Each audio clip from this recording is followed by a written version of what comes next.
ప్రభుత్వ ఉద్యోగాల కోసం పోటీ పడే నిరుద్యోగ యువతకు ఏపీపీఎస్సీ కాస్త ఉపశమనం కలిగించే వార్త అందించింది. క్లర్క్ ఉద్యోగాల నియామకం కోసం స్టేట్ బ్యాంక్ ఆఫ్ ఇండియా నిర్వహిస్తున్న క్లరికల్ పరీక్షల తేదీలో మార్పు చేయాలని ఏపీపీఎస్సీ కోరింది. ఈ మేరకు ఎస్బీఐకి ఏపీపీఎస్సీ కార్యదర్శి లేఖ రాశారు.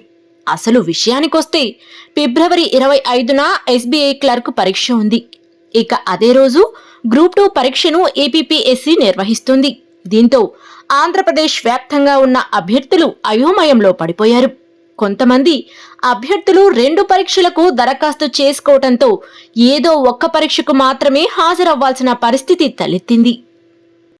ఈ నేపథ్యంలోనే ఏపీపీఎస్సీ తీరుపై ఉద్యోగ అభ్యర్థులు విమర్శలు గుప్పించారు.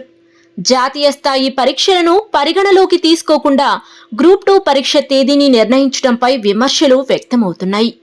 ఏపీపీఎస్సీ ఏమీ ఆలోచించకుండానే ఎస్బీఐ క్లరికల్ మెయిన్స్ పరీక్ష జరుగుతున్న రోజుని గ్రూప్ 2 ప్రిలిమ్స్ పరీక్షను షెడ్యూల్ చేయడంపై నిరుద్యోగులు మండిపడ్డారు.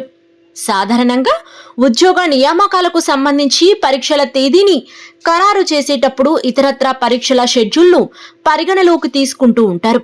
అయితే ఏపీపీఎస్సీ ఏమీ ఆలోచించకుండానే గ్రూప్ 2 ప్రిలిమ్స్ పరీక్ష తేదీని షెడ్యూల్ చేసిందని విమర్శలు వినిపిస్తున్నాయి. ఈ విమర్శల నేపథ్యంలోనే ఏపీపీఎస్సీ కీలక నిర్ణయం తీసుకుంది. ఎస్బీఐ క్లరికల్ మెయిన్స్ పరీక్షల తేదీని మార్పు చేయాలంటూ ఎస్బీఐకి లేఖ రాసింది. అయితే ఏపీపీఎస్సీ లేఖపై ఎస్బీఐ ఎలా స్పందిస్తుందనేది చూడాలి మరి.